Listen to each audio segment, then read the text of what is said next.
Proverbs. Lesson chapter 9, Words of Truth. Read for this week's study, Proverbs chapter 22, 23, Exodus chapter 22, 21 through 27, Proverbs chapter 24, Ephesians chapter 5, 20, Ezekiel chapter 3, 33, 8. Memory text. Have I not written to you excellent things of counsels and knowledge, that I may make you know the certainty of the words of truth, that you may answer words of truth to those who send to you. Proverbs chapter 22, 20, 21. Hello, this is Hana. Now let's share with the lesson 9, Words of Truth from Proverbs. Some of this week's Proverbs show parallels with Egyptian texts. Under inspiration, Solomon might have shaped these texts according to a specifically Hebrew perspective. Here, the words of the Egyptians meet the spirit of Israel's God, and thus they become divine revelation. This observation is important, for it reminds us of the universal character of truth. What is true for the Israelite should also be true for the Egyptian, otherwise it would not be the truth. It is important to remember that God's truths apply universally to everyone. The meaning of these admonitions is common to both communities, that is, whoever you are, whether a believer or not, and wherever you live. There are some things that you should not do. Sunday, the knowledge of truth. Read Proverbs 22, 17, 18. What are we being told about how truth should impact our lives? The first duty of the student is to listen and pay attention. Incline your ear and hear. The Proverbs chapter 22, 17. In other words, concentrate. The crucial point is that the seeker of truth must be honest, must truly want to learn what is right and then do it. But it is not enough for the student to listen or even to understand intellectually what is being taught. Some people who have a lot of biblical facts in their heads have no real knowledge or experience with the truth itself. John chapter 14, 6. Instead, truth should reach the innermost part of the human being. The Hebrew phrase in Proverbs 22, 18, within you, refers to the stomach. The lesson should not stay on the surface. It has to be digested, assimilated, and become an inner part of our beings. Once the message has gone deep into our system and becomes rooted within us, it will then rise to our lips and we can have a powerful testimony. Read Proverbs chapter 22, 19 through 21. What should an experience in truth do for us? For 1, faith, verses 19. The first goal of the teaching of wisdom is not wisdom per se, PRSE. Proverbs does not aim at making more intelligent and more skillful disciples. The teacher's objective is to strengthen the disciples' trust in the Lord. 2. Conviction, verse 21. Students should know why these words of truth are certain. They should know why they believe what they do. Faith, by definition, is belief in what we don't fully understand. Nevertheless, we still should have good reasons for that faith. 3. Responsibility, verse 21. The last step of education is to share with others those words of truth we have received. This is central to our whole calling as a people. Think about all the powerfully logical reasons we have for our Seventh-day Adventist faith. What are these reasons, and why should we never hesitate in keeping them ever before us and sharing them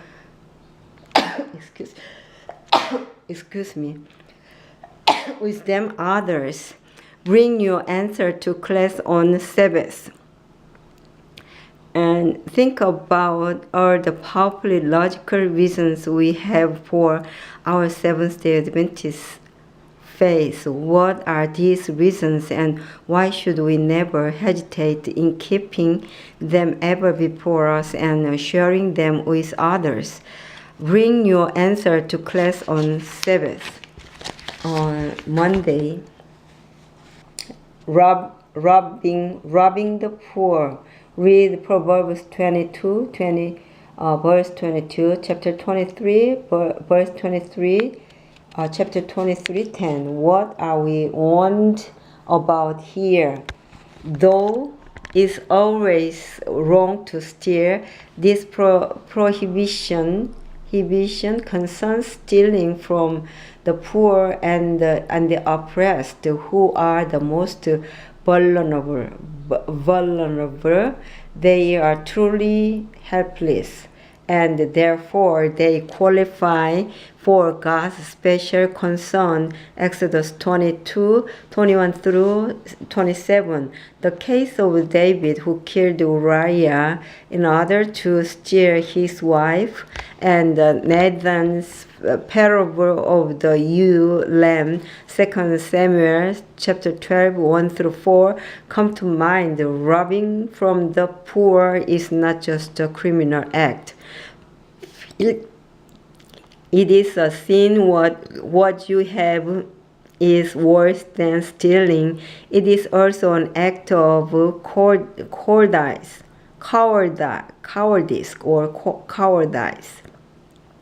Do these thieves think that God doesn't see their actions? Indeed, Proverbs chapter 22, 23 implies that even if the thief gets away with no human punishment, God will repay.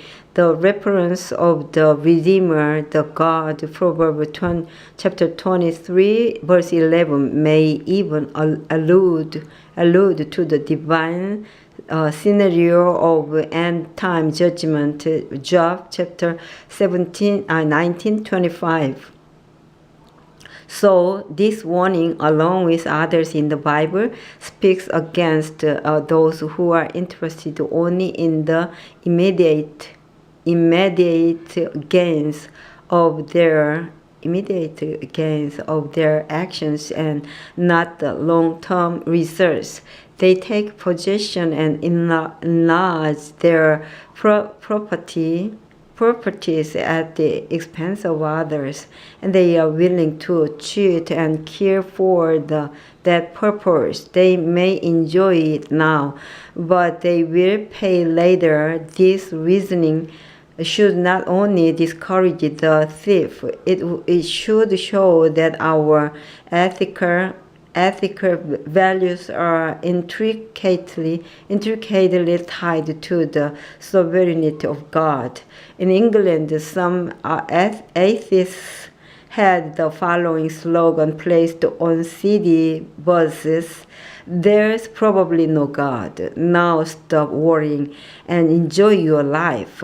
Though there are many retorts one could give in response, think about this one. If there were no God, then those who steal from the poor and are getting away with it now really have nothing to worry about. Indeed, or those who have done great evil and seem to have gotten away with it will, in fact, have really gotten away with it. How should faith in God and in His promises of judgment help to give us some peace of mind regarding all the injustice we see in the world now? Tuesday, being jealous of the wicked. What do Proverbs 23, 17 and 24, 1 and 2, and 24, 19 and 20 warn us about? Why should someone envy the wicked? Most likely it's not because of the actual sins that they might be committing. Rather, it's usually because of the immediate gain, wealth, success, power that they achieve through their wickedness. That's what people often covet for themselves. Though, of course, not every successful or rich person is wicked. Some are, and they are probably the kind of people we are being warned about in this verse. We see their good life, and from our perspective, especially if we are struggling ourselves, it's easy to envy what they have.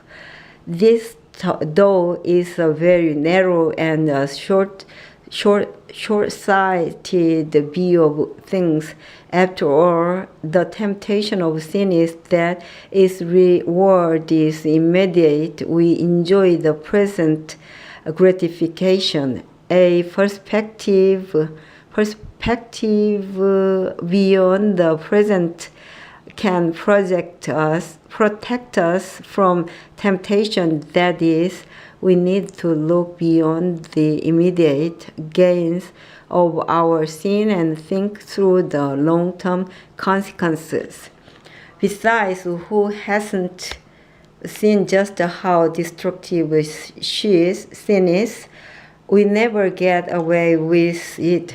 We might be able to hide it from others so that no one, even those closest to us, has a clue about what we are doing, though sooner or later they catch on, don't they?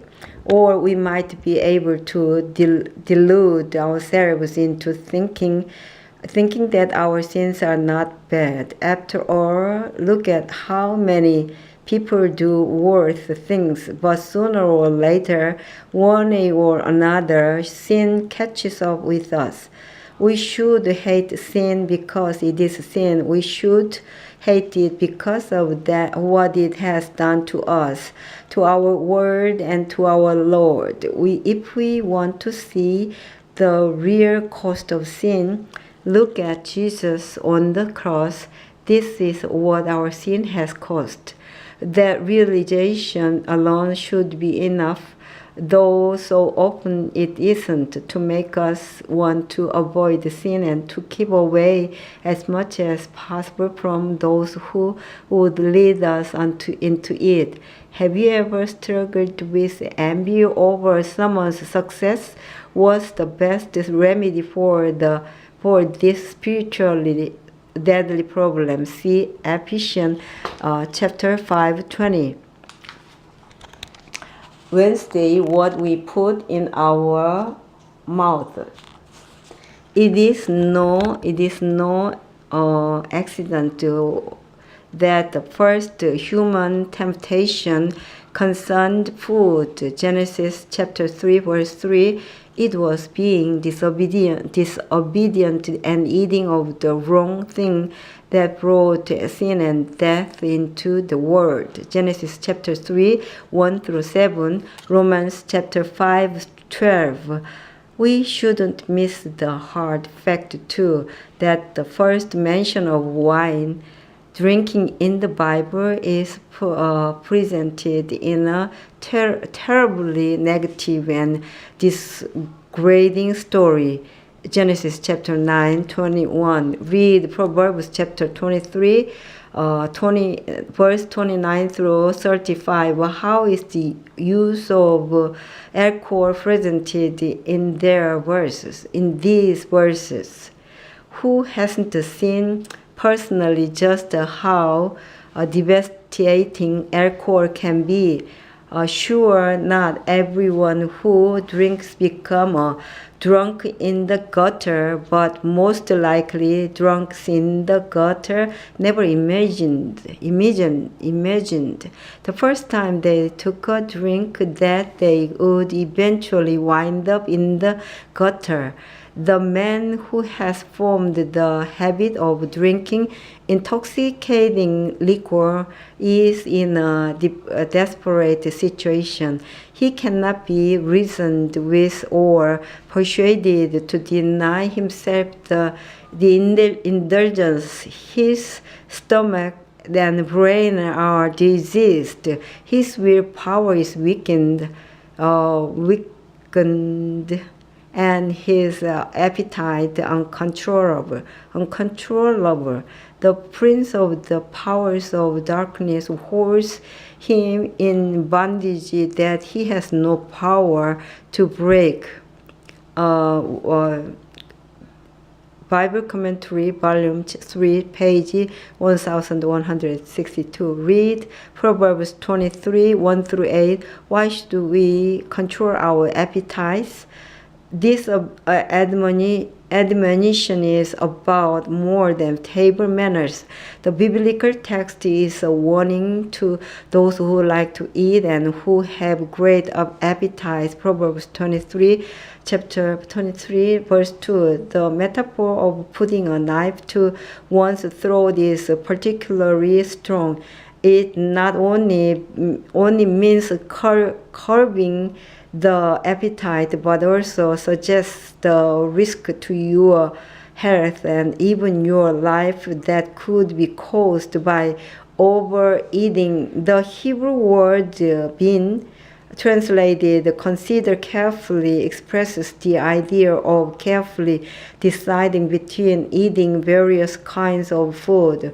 The same word is used by Solomon when he asks for wisdom to help him discern between good and evil. 1 Kings chapter 3 verse 9. The inspired writer has more in mind than just the issue of appetite control. His counsel may also concern banquets and social drinking when we are pressured and tempted to desire his delicacies. Proverbs chapter 23, 3. Think about someone you know whose life has been destroyed by alcohol. Why should that example alone be enough to help you to understand why you should never put that poison in your body? Thursday, our responsibilities. When I say to the wicked, "O wicked man, you shall surely die," and you do not speak to warn the wicked from his way, that wicked man shall die in his iniquity, but his blood I will require at your hand.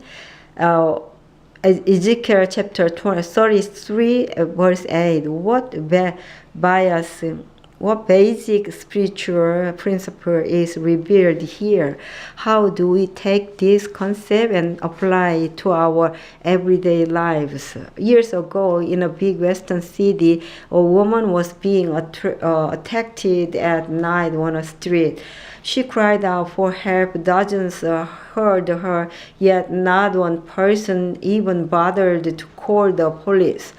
Most people looked out the window and then went back to whatever they were doing. Soon the woman's cries stopped. Later she was found dead. Stabbed numerous times were the people who heard her cries but did nothing responsible for her death, though they hadn't attacked her themselves. Did their inaction kill her?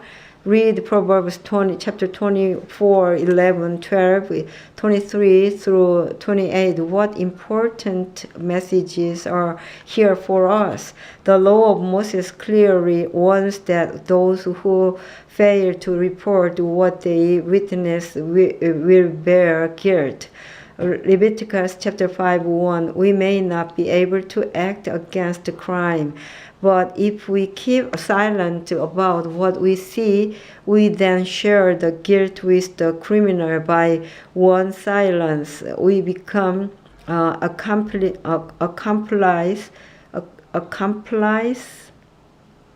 On the other hand, if we report the truth in our testimony, giving the right answer, Proverbs chapter 24, 26, we respond appropriately and behave as responsible people. This act is compared to a kiss on the lips, meaning that the person cares about another person. It's tragic enough to remain silent and do nothing as a woman is being murdered on your street. But what about many of the other evils in the world? Hunger, war, injustice, racism, economic oppression. What are our responsibilities here as well? Yes, we have our duty and our responsibility. So how do we do our responsibility? Further study. Souls around us must be aroused and saved, or they perish. Not a moment have we to lose. We all have an influence that tells for the truth or against it. I desire to carry with me unmistakable evidences that I am one of Christ's disciples. We want something besides Sabbath religion. We need the living principle and to daily feel individual responsibility. This is shunned by many, and the fruit is carelessness, indifference, lack of watchfulness, and spirituality. Testimonies for the Christ, Volume 1, page 99. Talk faith, live faith, cultivate love to God, evidence to the world all that Jesus is to you. Magnify His holy name, tell of His goodness, talk of His mercy, and tell of His power. Our high calling, page 20. Discussion questions. 1. In class, go over your answer to Sunday's final question. What can we learn from each other's answers? What are ways that we can learn to build up our faith in what we believe? 2. Someone wrote, remember two things. Christ died for you, and you will one day die. In the context of Tuesday's study, which talked about how we will have to answer for sin one way or another, what crucial lesson should we take away from this thought? 3. Here again is the quote put on the buses in London. There is probably no God. No, stop worrying and enjoy your life. Besides what the lesson talked about, what other problems do you find with that sentiment? Why would God's existence be something that would make people worry to begin with? What does this sentiment tell us about how where Satan has distorted the character of God in the minds of many people? In class, come up with different ways in which you could respond to that slogan. What are some sort pithy slogans that could help people to see the hope that we can have in God? Yeah, so we have to know why there are different distorted gods, the character of God in minds of many people like that. So we have to think about that.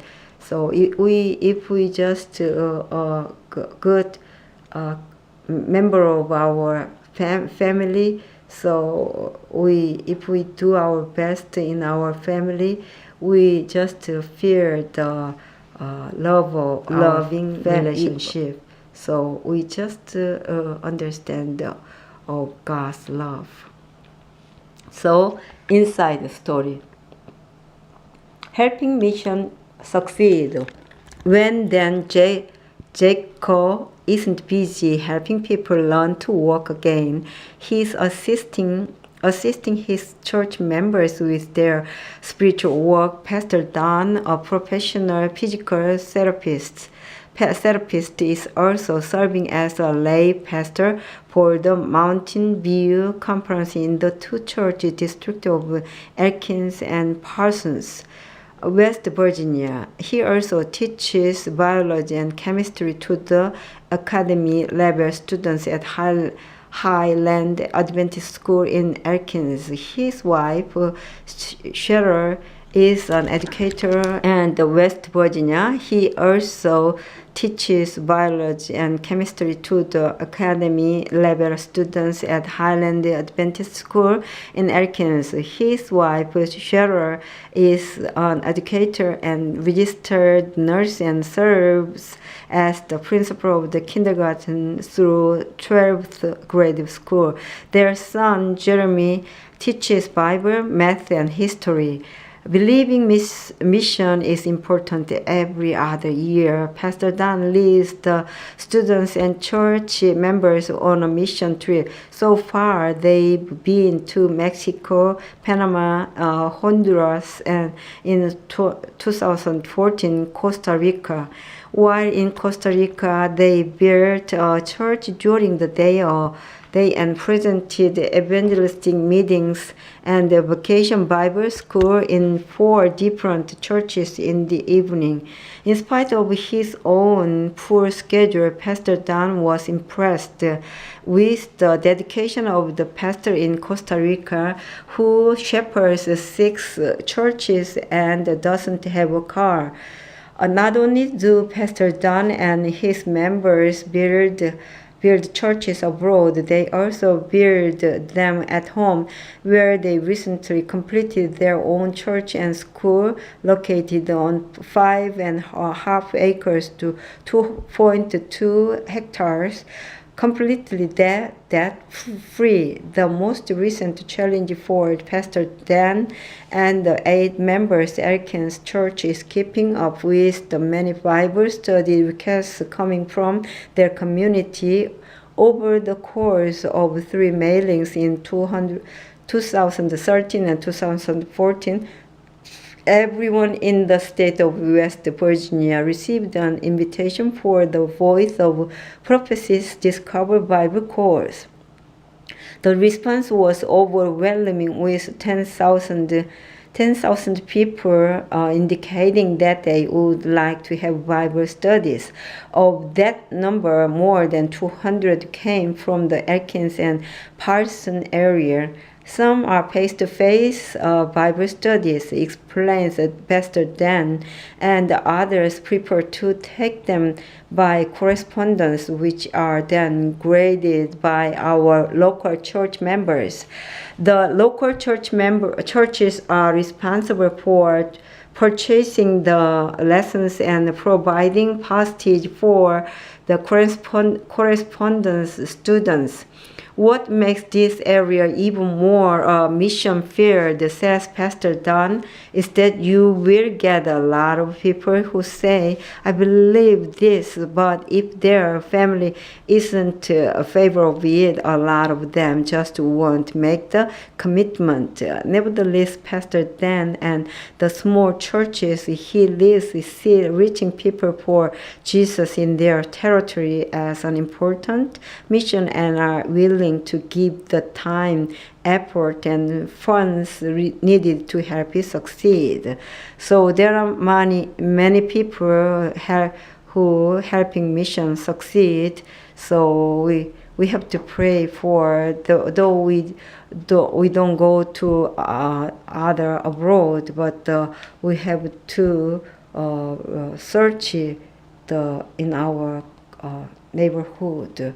So please, Holy Spirit, help us and give wisdom. We need your wisdom because this world is so busy, and then we don't mind. We don't have our even mind sometimes. So please help my people. Thank you. Let's go the next lesson 11 maybe. Yeah. Lesson 10, the behind the mask. So it's so interesting lesson. So bye then.